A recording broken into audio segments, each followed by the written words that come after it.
आज मैं अहमद फराज साहब की एक बहुत ही मकबूल नज़म पढ़ने वाला हूँ जिसका उन्वान है भली सी एक शक्ल थी। इसको पढ़ने से पहले चंद यंगस्टर्स की फरमाइश पर मैं साथ साथ मुश्किल अल्फाज का जो है तर्जुमा भी करूँगा। शायरी किसी भी ज़ुबान की जो है वो मेराज फ़न है और अगर लैंग्वेज को आप सीखना चाहते हो या अंडरस्टैंड करना चाहते हो तो बहुत ही अच्छा तरीका है उसको समझने का।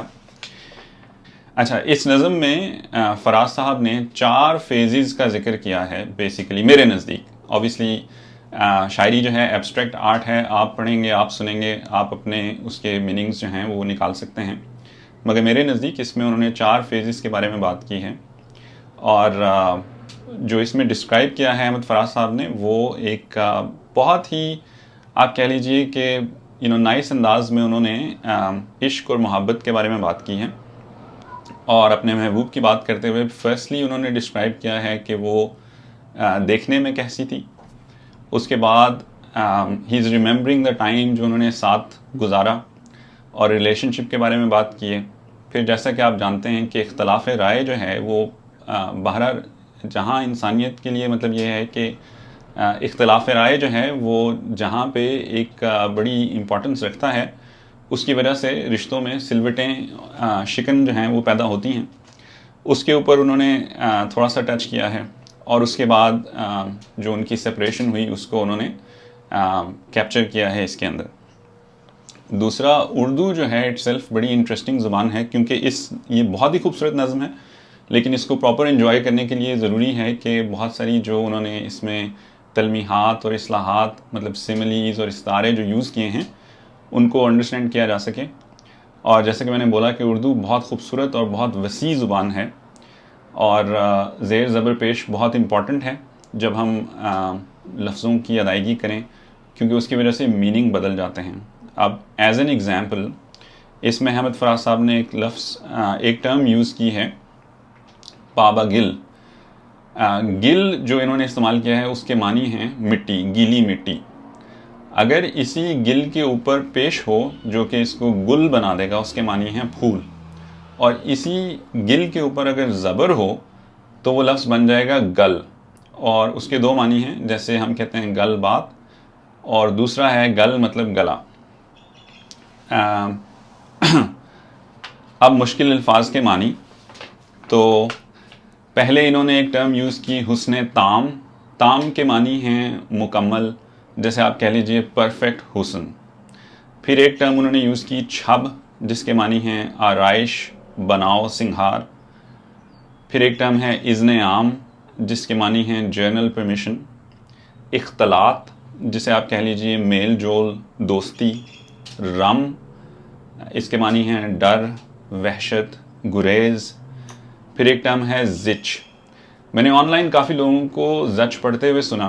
बहरहाल रिकॉर्डिंग से पहले मैंने एक दो मुस्तनिद जो लुगात हैं उर्दू की उनको कंसल्ट किया, मुझे जच का लफ्ज़ नहीं मिला, तो मेरे नज़दीक इसकी शायद बेहतर प्रोनंसिएशन जिच ही है और उसके मानी हैं शर्मिंदा करना या शर्मिंदा होना, इरिटेट करना। फिर नेक्स्ट वर्ड है जी असीर। असीर के मानी हैं कैदी, गिरफ़्तार। फिर है जी कफ़स, उसके मानी हैं कैद खाना, पिंजरा। ढोर, ढोर के अमूमी मानी जानवर, लेकिन यहाँ पे आप समझ लीजिए गाय, बैल, बकरी। सगान, उर्दू में सगान सग की जमा है और कुत्ते को जो है वो उर्दू में सग कहते हैं। जाँ फ़िज़ा, इसके मानी हैं फ़रत अंगेज़ या दिल खुश करने वाला। जाँ गुसल, जान घटाने वाला। विसाल, इसके मानी हैं मिलाप, मिलना। फ़िराक, इसके मानी हैं जुदाई। फ़ज़ा, ज़मीन व आसमान की वुसअत, किसी जगह की हवा। फिर एक वर्ड है जी ज़ाम, इसके मानी हैं गुमान, ख़याल, भरम। ज़ाम को भी दो प्रोनंसिएशन हैं, ज़ोम एंड ज़ाम। मैं अभी पिछले दिनों नसीर तुराबी साहब की एक किताब देख रहा था और उन्होंने बहरहाल ये है कि उनके नज़दीक ज़ाम जो है वो बेहतर प्रोनंसिएशन है। एक और वर्ड सपुर्दगी, इसको दो मुख्तलिफ़ डिक्शनरीज़ में दो डिफरेंट तरह से प्रोनंसिएशन है। एक है ज़ेर के साथ सेपुर्दगी और जो आजकल अमूमन यूज़ होता है वो है सुपुर्दगी पेश के साथ। बहरहाल ये मुश्किल अल्फाज के मानी थे। एक और लफ्ज़ है जी, हजर। हजर कहते हैं पत्थर को, जैसे हजर अस्वद है जो खाना काबा में है। इसकी अमूमन मैंने प्रोनाउंसिएशन अगेन काफ़ी अमूम में मतलब ये है कि हिजर अस्वद लोग बोल देते हैं, मगर असल जो प्रोनाउंसिएशन है हजर यानी पत्थर, और हजर अस्वद काला पत्थर। अच्छा जी, अब नज़म पढ़ते हैं। मैं चाह रहा था कि पहले मीनिंग्स हो जाएं और उसके बाद मैं उसको बग़ैर जो है तसलसल के अंदर जो है उसको पढ़ पाऊँ। तो ऐसा है जी कि फ़राज साहब कहते हैं, और अब शुरू कर रहे हैं, ये पहले मतलब पहले वक्त को याद करें, मतलब अपने महबूब को शुरू में याद करें और उसको डिस्क्राइब कर रहे हैं।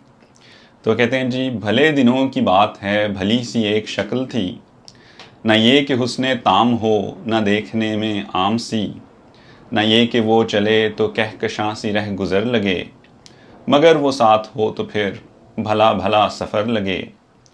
कोई भी रुत हो उसकी छब फ़ज़ा का रंग रूप थी, वो गर्मियों की छाँव थी वो सर्दियों की धूप थी। न मुद्दतों जुदा रहे न साथ सुबह शाम हो, न रिश्ताए वफ़ा पे ज़िद न ये कि इज़्ने आम हो, न ऐसी खुश लिबासियाँ के सादगी गिला करे, न इतनी बेतकल्लुफ़ी के आए ना हया करे, न इख्तलात में वो रम के बदमज़ा हों ख्वाहिशें, न इस कदर सुपुर्दगी के ज़िज करें नवाजिशें, न आशिकी जुनून की कि ज़िंदगी अज़ाब हो, न इस कदर कठोरपन के दोस्ती ख़राब हो। कभी तो बात भी खफ़ी कभी सुकूत भी सुखन, कभी तो किश्ते ज़ाफ़रां कभी उदासियों का बन। सुना है एक उम्र है मुआमलाते दिल की भी, विसाले जाँ फ़िज़ा तो क्या फ़िराके जाँ गुसल की भी। अब वो पार्ट टच करने लगे हैं जहाँ पे रंजिश। एक रोज़ क्या हुआ वफ़ा पे बहस छिड़ गई, मैं इश्क को अमर कहूँ वो मेरी ज़िद से चिढ़ गई। मैं इश्क का असीर था वो इश्क को कफ़स कहे, कि उम्र भर के साथ को वो बदतरस हवस कहे। शजर हजर नहीं कि हम हमेशा पाबा गिल रहें, न ढोर हैं कि रस्सियाँ गले में मुस्तकिल रहें। मोहब्बतों की वुस्अतें हमारे दस्तों पा में हैं, बस एक दर से निस्बतें सगाने बा वफ़ा में हैं। मैं कोई पेंटिंग नहीं कि एक फ़्रेम में रहूं, वही जो मन का मीत हो उसी के प्रेम में रहूं।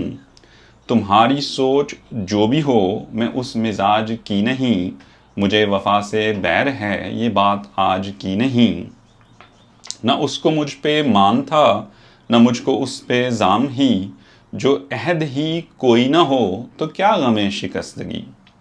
अपना अपना रास्ता हंसी खुशी बदल दिया, वो अपनी राह चल पड़ी मैं अपनी राह चल दिया।